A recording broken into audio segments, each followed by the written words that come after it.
सुखदेव बाबा कहते हैं राजा परीक्षित धीरे धीरे करके भगवान की भगवत कथा आगे बढ़ी और भगवान की भगवत कथा आगे बढ़ने के तत्पश्चात ही ध्रुव जी का उद्धार करने के बाद प्रियव्रत का चरित्र आया। प्रियव्रत के चरित्र में ऋषभदेव जी का जन्म हुआ। ऋषभदेव के बाद भरत, भरत के बाद जड़ और जड़ के बाद जड़ भरत, भरत, भरत के बाद मृग, मृग के बाद जड़ भरत और इसके बाद अजामिलोपाख्यान आया। आगे तो अनेकानेक कथाएं हैं। महाराज कश्यप की दो पत्नी थी, दिति और अदिति। दिति के गर्भ से राक्षसों का प्रादुर्भाव हुआ, अदिति के गर्भ से देवताओं का प्रादुर्भाव हुआ।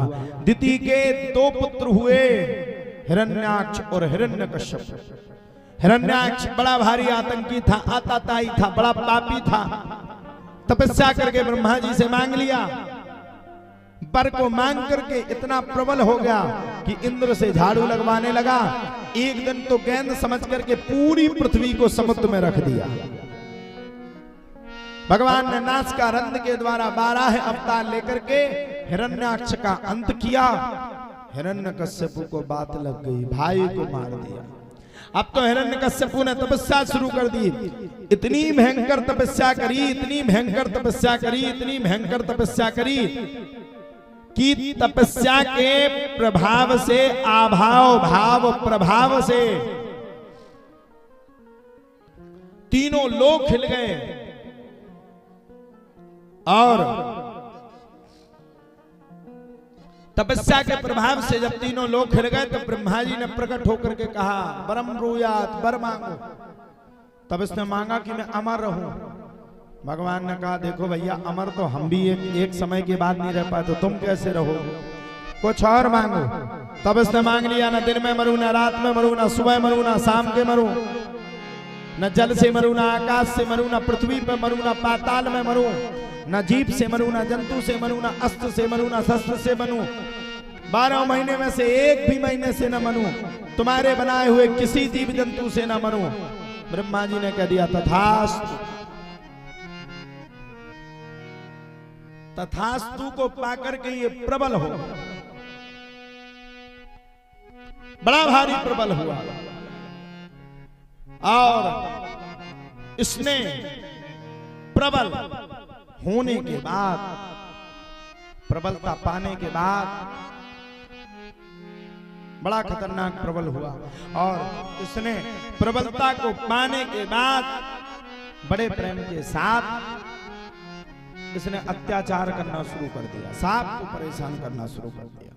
जब इसने सबको परेशान करना शुरू कर दिया तब तो इसके 4 पुत्र हुए और 4 पुत्र में से एक पुत्र का नाम पड़ा प्रहलाद।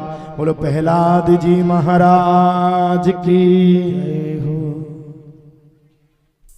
प्रहलाद जी महाराज शुरुआत से ही भगवान का भजन करते थे। जब इसने सुना तो प्रहलाद जी को मारने का पूरा प्रयास किया, बड़ी बड़ी चट्टानों से फेंकने का प्रयास किया, लेकिन प्रहलाद जी बड़ी बड़ी चट्टानों से भी नहीं गिरे। और जब प्रहलाद जी बड़ी बड़ी चट्टानों से भी नहीं गिरे और बड़ी बड़ी चट्टानों से भी प्रहलाद जी के प्राण नहीं उड़े, तब तो ये दुखी हो गया। और दुखी आभाव में, दुखी भाव में आकर के इसने क्या किया, बोले दुखी भाव में आकर के इसने अपनी बहन होलिका, अपनी बहन होलिका को वरदान था कि वो अग्नि उसको कभी छू नहीं सकती। प्रहलाद जी को लेकर के जलती हुई चिता में बैठ गई, होलिका जल गई, लेकिन प्रहलाद जी बच गए, क्योंकि भगवान के भक्त को भगवान बचाते हैं और दुष्टों का उद्धार भगवान करते हैं। अब तो एक दिन हिरण्यकश्यप थक गया, बोले अब एक बात बता, तेरा भगवान है कहाँ? प्रहलाद जी ने कहा कहीं भी देख लो, हर जगह, पृथ्वी के क्षण क्षण में, कण कण में, बता तो सही कहाँ है? प्रहलाद जी ने कहा हर जगह। आपको कहाँ चाहिए? बोले खंबे में। बोले हाँ। मिला करके, घुमा करके और गदा से प्रहार किया। भक्त के बस में आकर के भगवान को खम्मे में आना पड़ा और जैसे ही खम्मा टूटा वैसे ही भगवान श्री विष्णु नरसिंह का अवतार लेकर के प्रकट हो गए। गर्जने लगे भयंकर, गर्जकार हो गई, हाहाकार मच गई। कैलाश के पिता हिरण्यकश्यपु ने लड़ना चाहा और नरसिंह भगवान ने खूब पिटाई करके जाकर के बीच देहरी पर बैठ करके हिरण्यकश्यपु को रह गए। आकाशवाणी ने कहा, हे पापी मनुष्य, तूने कहा था ना दिन में मरूं ना रात में मरूं, तो ना तो अभी ये दिन है ना रात है। तूने कहा था ना सुबह मरूं ना शाम के मरूं, ना ये अभी सुबह है ना ये शाम है, संध्या का समय।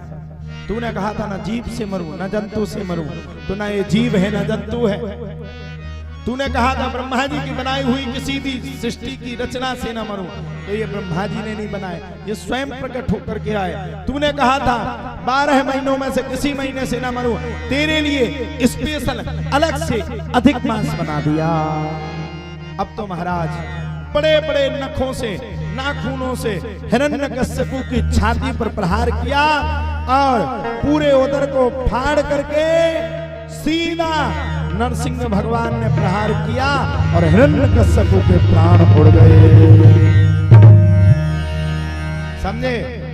नरसिंह भगवान ने कहा इसे प्रहार करो नाखून से। जिन जिन की घर बाइयन के बड़े बड़े नाखून है, बेबी तुम्हें बिल्कुल तैयारी में है। आओ की के हैं बड़े बड़े नाखून, हाथ खड़े करके बताओ।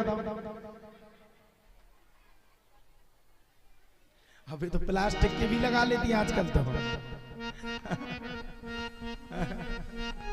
अरे ब्याह में देखो तो, अरे पूरी पूरी टोकरियां लगाओ लगी अब तो फेस वॉश।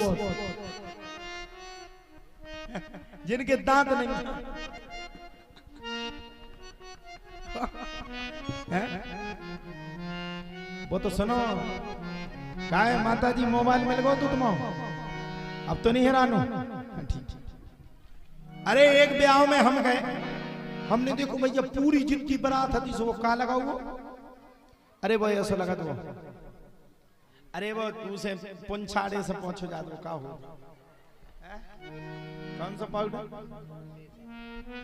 फेस पाउडर है साहब ने लगाया तो ब्यूटी पार्लर से साहब।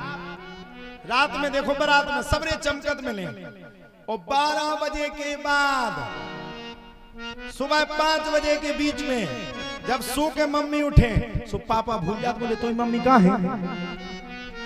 बच्चे नाई के नहीं देते, सामने में खड़ी रहता है। पागल हो हम जे खड़े आदमी देखा रात के तो चंद्रमुखी दिख रही थी।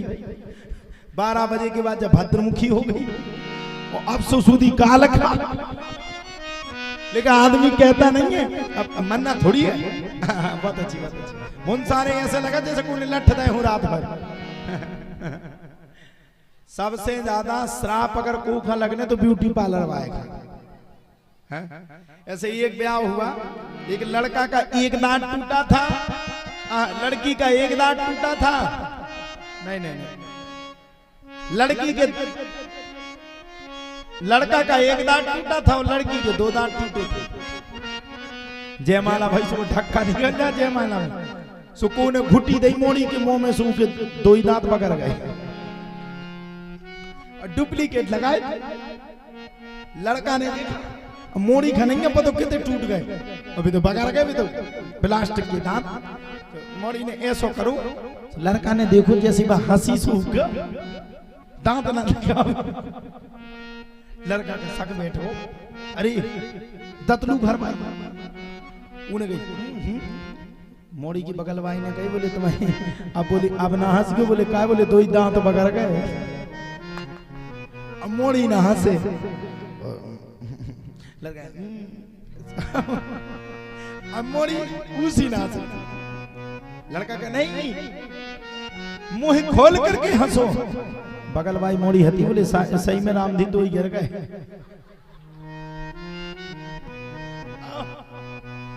मोड़ी का हंसी आते आते हंसी आएगी, बेचारी के दांत टूटे थे। लड़का बोला हम नहीं करेंगे शादी।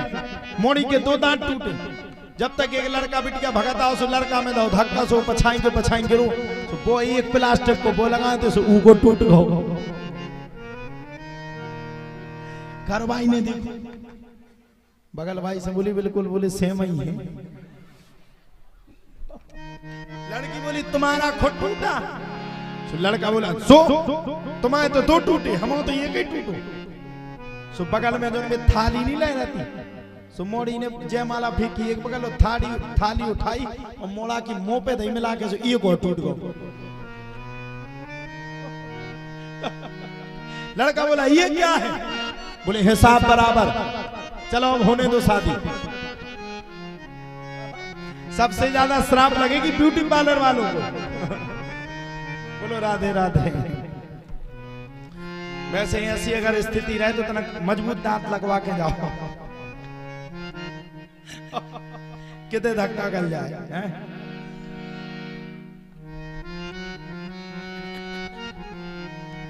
तुम भी ब्याह के टाइम मजबूत।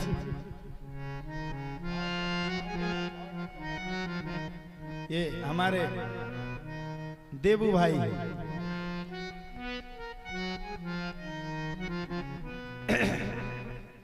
बड़ा अच्छा लड़का है, सब संगीत वालों के लिए भी ताली बजा दो।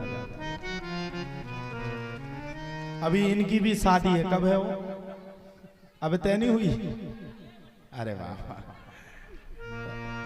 अगर तुम्हारे भी दांत टूटे हो तो लगा के अच्छे से जाना। एक टूटो। बढ़िया लड़का, अच्छा लड़का है, हमारी टीम बहुत अच्छी है, बढ़िया मेहनत करती है।